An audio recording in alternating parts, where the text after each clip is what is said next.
Tonight on WTOP-10 Nightly News, a Long Island congressman announces his bid for re-election. Plus, we'll tell you all about YouTube star Sean Evans' visit to Oswego. And a New York State college received threats over the weekend. WTOP-10 Nightly News starts now.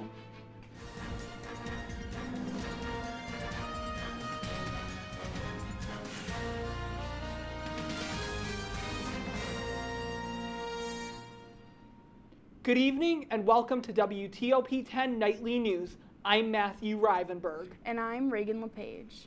On Sunday, New York State Police responded to a potential threat made to Hamilton College in the town of Kirkland. The threat involved a potential active shooter communicated via the online social media platform Jodel. Members of the college's security team, the Kirkland Police Department, the Oneida County Sheriff's Office, state troopers, and the FBI conducted a thorough search of multiple campus buildings and determined there were no active threats to students or staff. The suspect has been identified, taken into custody, and charged with making a threat of mass harm. We have updates on a story we've been following for weeks after an Oswego student says he faced on-campus harassment. Tyler Johnson, a first-year student, posted to social media 2 weeks ago saying a note with a homophobic slur on it was slipped under the door of his dorm room after an on-campus protest Johnson helped organize. Johnson later posted to social media saying he will finish his classes online for this semester. Wayne Westervelt, Oswego's chief communication officer, provided WTOP-10 with this statement regarding the ongoing situation. Westervelt says, with regard to any ongoing investigation report or complaint, SUNY Oswego follows the recommendations of law enforcement to not share details while University Police conducts an investigation and works to keep all members of our university community safe. Oswego County Opportunities Executive Director Diane Cooper-Currier and Fund Development Coordinator Bridget Dolbear presented the agency's Donor of the Year Award to Pam Caraccioli. She has been recognized for her exceptional dedication to OCO and its mission to promote OCO services to help people out of poverty and providing OCO an annual planned gift of support. Online celebrity Sean Evans paid a visit to SUNY Oswego this past Friday. Evans is known for his interview show Hot Ones, where he interviews celebrities as they eat progressively spicier chicken wings. Students quickly filled up the arena in anticipation for the YouTube interviewer to arrive. Evans interviewed owner of Oswego's business Wanzones Calzones, Jason Shee. Jason provided some insight to his business and life experiences, all while being seemingly unfazed by the hot wings. Mayor Billy Barlow and the city of Oswego are already planning for a total solar eclipse set to be visible from Oswego in less than a year. Mayor Barlow recently took to Twitter to announce the viewing event happening next April. This event is very rare as only a narrow strip of Oswego County will be able to see the eclipse. Although it is still a year away, many are starting to think of where they can get the best view. So Oswego is really lucky. We're basically right on the path of totality. So anywhere within, Oswego itself, obviously the lake is going to be a really pretty viewpoint if you want those gorgeous pictures. Dr. Barber also talked about how and why this event is taking place. We will have a full story on the eclipse and how you can prepare tomorrow morning at 9 a.m. right here on Rise and Shine Oswego. Governor Hochul is announcing the next host city for the 2024 International Ice Hockey Federation World Women's Championship. The city of Utica will host the games at the Utica University Nexus Center. The event has not taken place in over 30 years and is set for April 4th to the 14th of 2024. The Mohawk Valley will welcome 10 international teams, 350 players, 30,000 local spectators, and 20,000 overnight spectators. Representative George Santos says he is running for re-election in 2024, defying the calls from Republicans on Capitol Hill and his district to step aside. The congressman announced his candidacy today for New York's 3rd Congressional District. Santos admitted to lying extensively about parts of his resume. There are ongoing investigations into his finances. As a result, senior Washington Republicans told members of their party they will not let Santos be the nominee for his seat. Santos says he has no intention of stepping down and is officially running again. Federal Judge Lewis Kaplan has rejected a second request to delay trial by former President Donald Trump. The defamation and sexual assault trial involves the former magazine columnist E. Jean Carroll. Trump's lawyers argued that a delay would allow for a cooling-off period following Trump's previous indictment involving alleged hush money payments made to adult film star Stormy Daniels. In response to this, Judge Kaplan stated it was pure speculation that the attention surrounding that indictment would affect their ability to select a jury in the E. Jean Carroll trial. Now let's take a quick look at the weather with Storm 10 meteorologist Samantha Karlsson.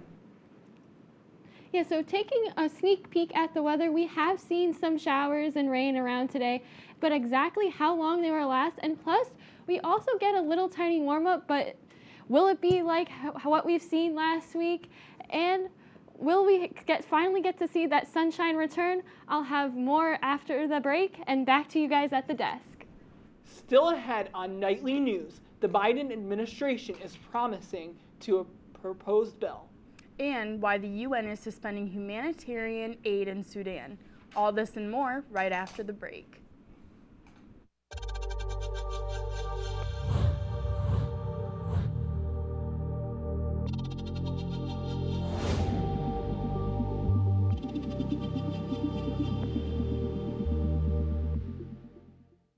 Say, President Stanley, whenever there's bad weather, who would you turn to? I'd turn to Storm Team 10. No, right but you've here. got to say it like this. Storm Team 10. Say it with me. Storm Team 10.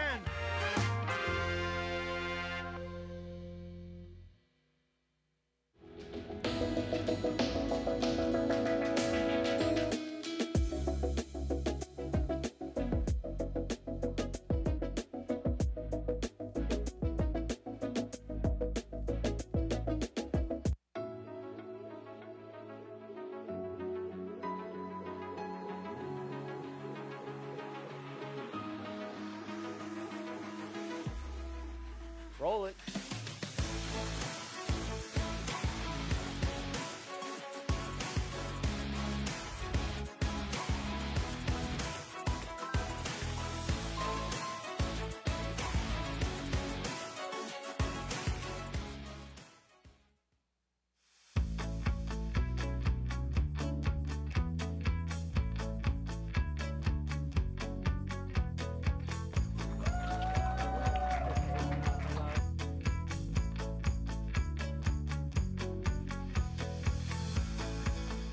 Jill Should we told me it tell was him? Kitty from Glee. Yeah, what is it? It's Al Roker.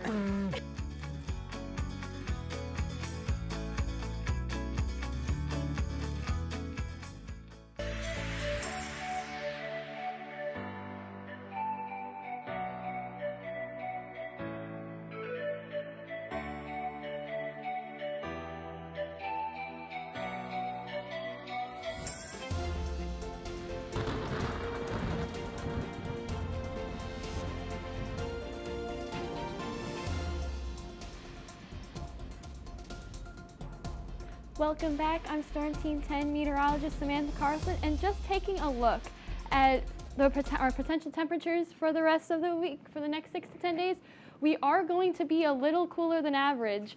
So, so we're all going to be a little cooler than average, but not as cold as winter, let's say, or down in the Tennessee or Kentucky area. So just be prepared and it's not going to be as warm as it was last week. But taking a look at the current conditions right now, around 41 degrees with light rain happening, and definitely going to need maybe a little jacket out there as there is a little bit of a light breeze coming off of the lake. And looking ahead into tomorrow, around 8 a.m., you are going to need maybe a little heavier winter coat as it's going to be 39 degrees and cloudy.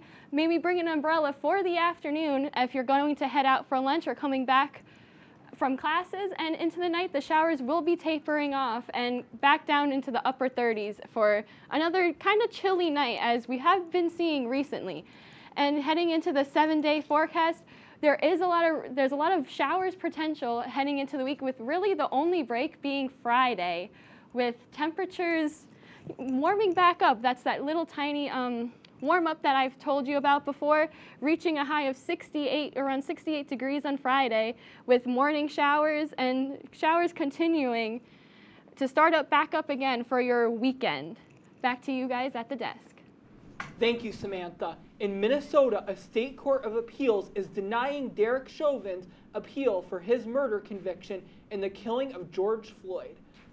Lawmakers for the former police officer had asked the court for a new trial, arguing that pretrial publicity and the court's refusal to change the venue of the case were grounds for a new trial. But a 3-judge panel of the Minnesota Court of Appeals upheld the conviction, holding that Chauvin failed to show actual prejudice. The ruling comes just days after the city of Minneapolis reached settlements totaling nearly $9 million in 2 civil lawsuits involving Chauvin and his use of excessive force.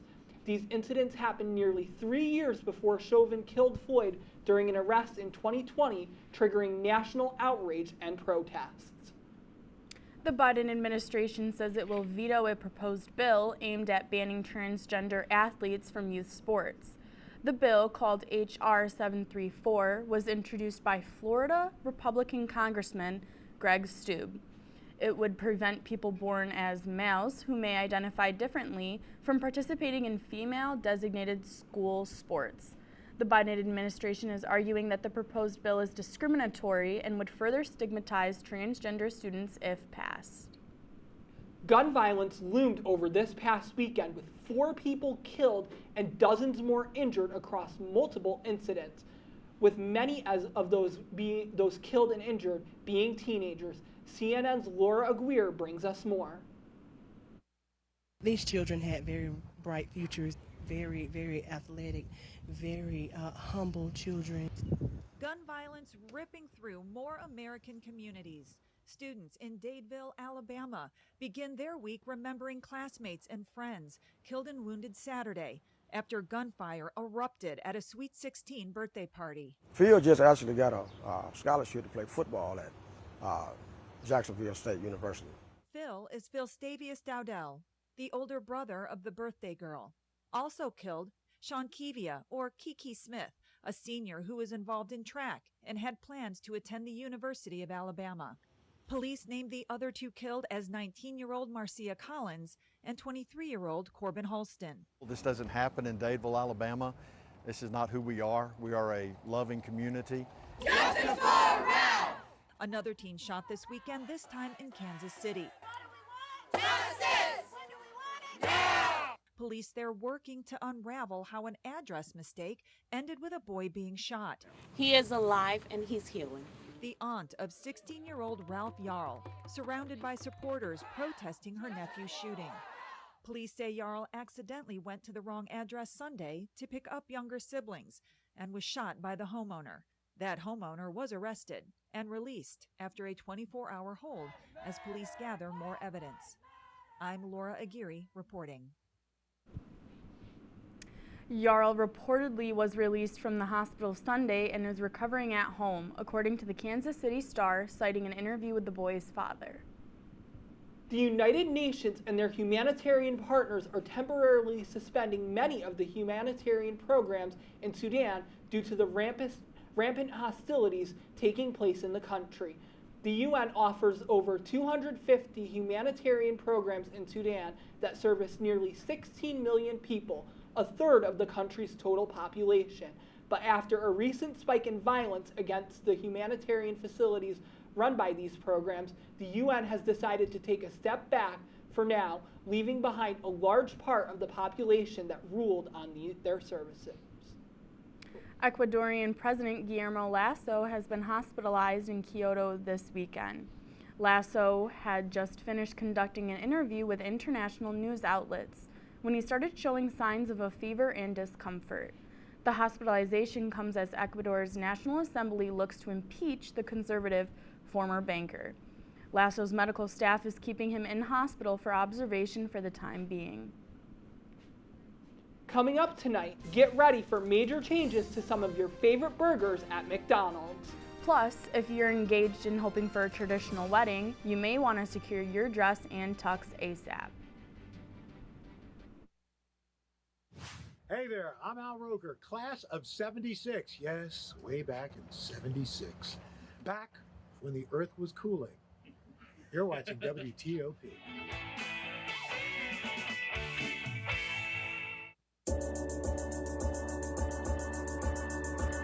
The Kinda Late Show with Chloe and Anna.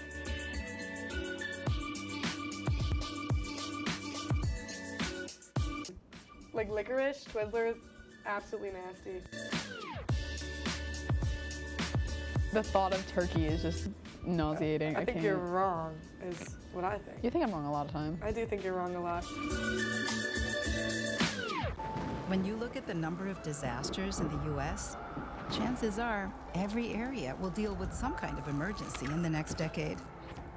And between school, sports, and social lives, chances are you won't be with your kids when it happens. Will they know what to do? Ready.gov/kids has the educational tools and information to make the conversation easy. When the time comes, chances are they'll feel prepared, not scared. So talk with your family today.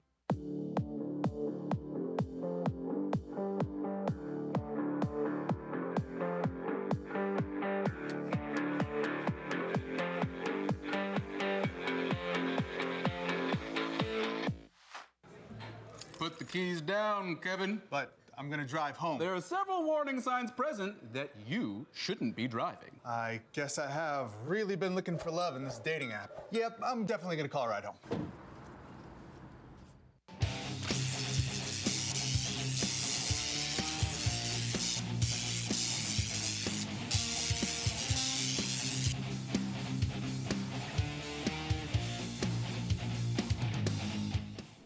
Welcome back to Nightly News.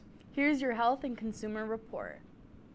The largest bridal retailer in the U.S., David's Bridal, is filing for bankruptcy. This comes just after the company announced it was laying off 9,000 of its roughly 10,000 employees last week. David's Bridal says it blames changes in tastes in weddings where casual ceremonies are becoming more popular and some women are opting for thrift dresses. The company says it plans to keep its 300 stores open for now while it looks for a buyer. If it doesn't find one, the company may have to close its doors. McDonald's is saying it's time to upgrade some of their signature burgers. The changes are set to include softer buns, gooier cheese, and grilled onions. And Big Macs will be served with more sauce. Upgrades will also be made to the McDouble burger, the classic cheeseburger, double cheeseburger, and hamburger. People can already try out the new burgers in some U.S. cities including Los Angeles, Seattle, Phoenix, and Las Vegas. McDonald's says the new menu will be available across the country by early of next year. At least 500,000 people in the U.S. have been diagnosed with Parkinson's disease. That's according to the National Institute of Health. But that number is likely higher as many people go undiagnosed or misdiagnosed. In today's Health Minute, CNN's Mandy Gaither has more on new lab tests that may change the way Parkinson's disease is diagnosed and could prevent symptoms altogether.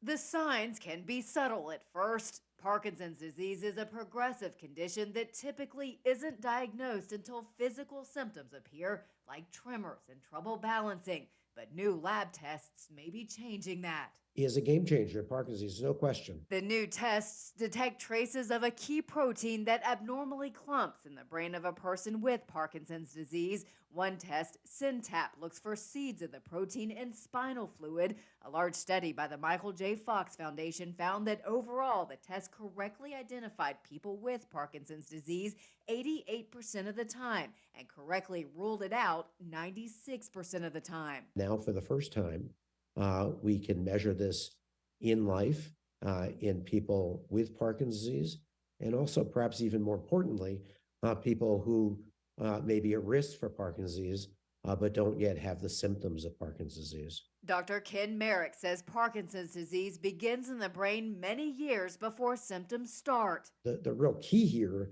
is that it offers the opportunity to develop treatments prior to the onset of symptoms so that we might ultimately be able to prevent the symptoms of Parkinson's disease. For Health Minute, I'm Mandy Gaither.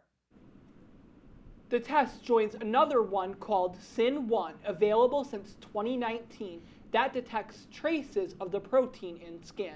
It's studied with funding from the National Institutes of Health. Union members at a Philadelphia Coca-Cola bottling plant spent their day picketing outside. It's day 2 of the strike, and members of the union include drivers, warehouse workers, and sales employees. They want more pay and better benefits, and went on strike after their contract expired Saturday. Coca-Cola says it's already offered the biggest raise ever with the company's relationship with the Teamsters. Union leaders say it's still not enough in light of the near historic inflation.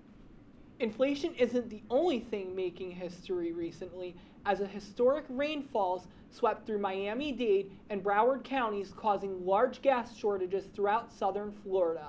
Authorities held a news conference today explaining how the heavy rains last Wednesday flooded many gas pumps. Broward County's mayor says gas station owners are working to get the pumps going again, and AAA says workers are bringing in gas from places like Orlando and Tampa to offset the shortages. Officials say gas supply should return back to normal soon. Let's take a look at the latest in Laker and pro sports. Thomas Tallarino joins us in the studio. Thomas, what's coming up? Thanks, guys. When we come back, we'll take a look at some Laker sports that took place this weekend. And it's that time of the year. The NBA playoffs are here. All this and more after the break.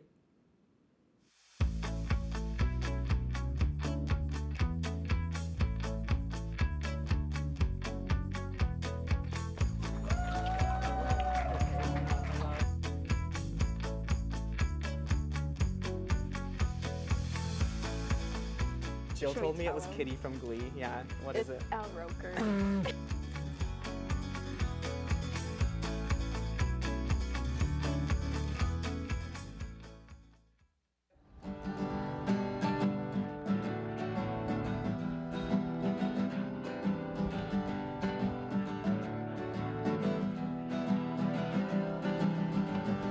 We're here for you, we're here for you. This is your channel 2.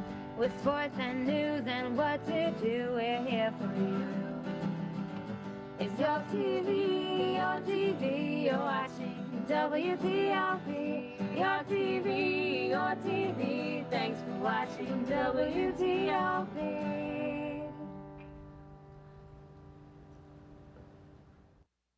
What's going on? Yeah, we go on at like 11:30. It's like No. What do you mean no? It's 10:30. 10:30? Yeah, it's 10:30. What do you mean it's 10:30? Hey, don't touch that. That's my ladder. Hey, man. Whoa. You know this book was already discounted 10%? Wow. Get a close up of that one. Matthew, Broadcast news. look at that. Can we go back inside? I want to sleep in the studio again.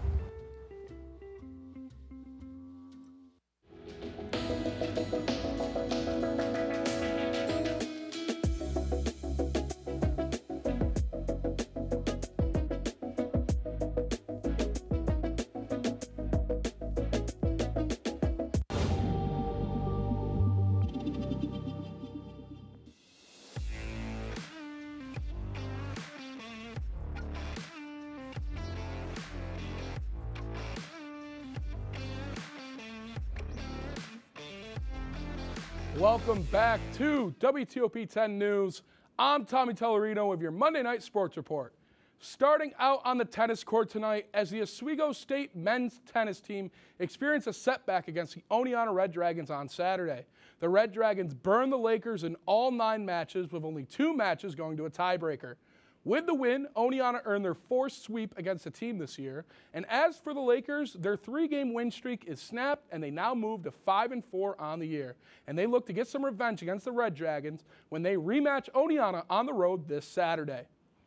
Over to the fairway now. The Oswego State men's golf team takes 2nd in the Empire 8 Golf Championship this semester. 4 Lakers earn all conference honors, with Ryan Fecco and Jake Owens earning 1st team, Oliver Wolin earning 2nd team, and Tyler Donahue earning 3rd team. as a whole, the Lakers had 3 golfers finish in the top 10 of the tournament, with Fecko leading the way, placing second on the weekend. The next time the Lakers hit the links will be April 25th when they head to Elmira for the Elmira Spring Invitational. From Oswego all the way to New York City now, as the Yankees beat the Twins yesterday 2-0.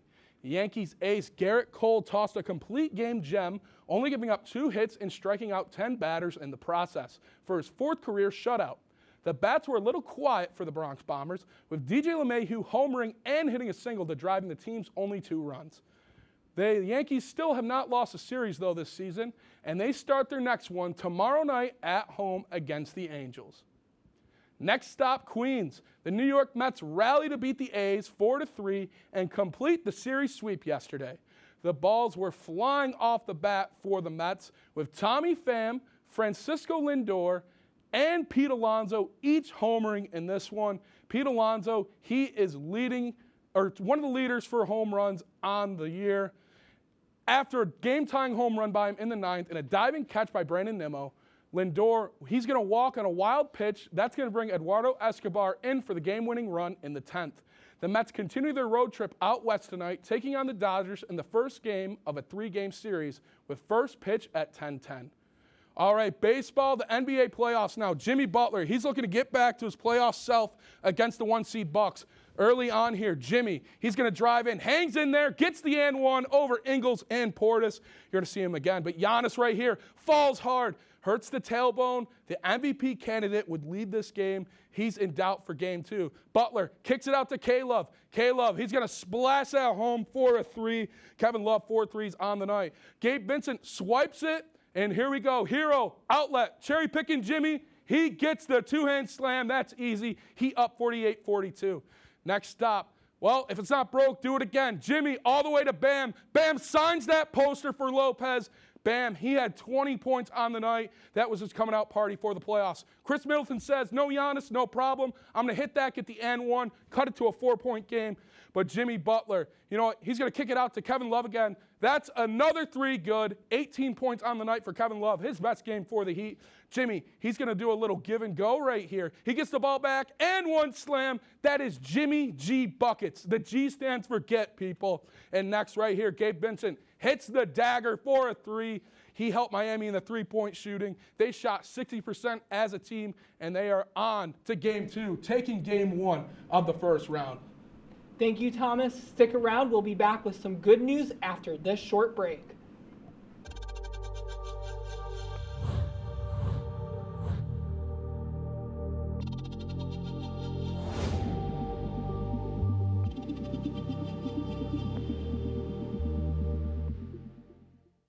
Say, President Stanley, whenever there's bad weather, who would you turn to? I'd turn to Storm Team 10. No, right but you've here. got to say it like this. Storm Team 10. Say it with me. Storm Team 10.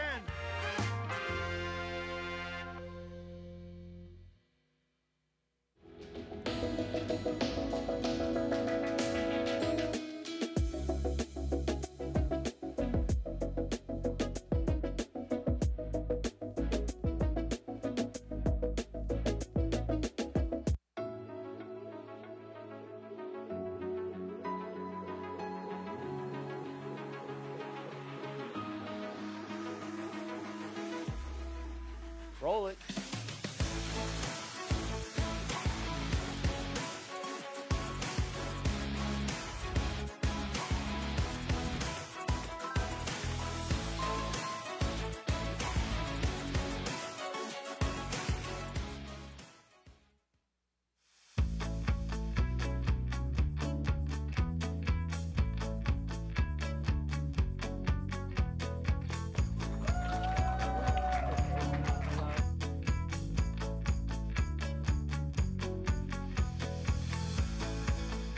Jill told me it was Kitty from Glee. Yeah, what is it? It's Al Roker.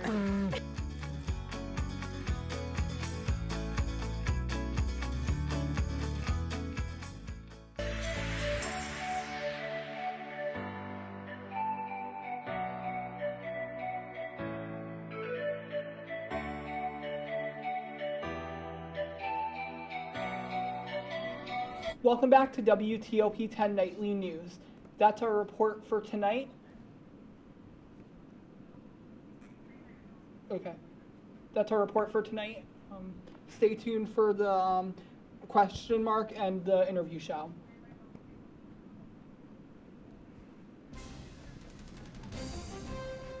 I was about to tell her.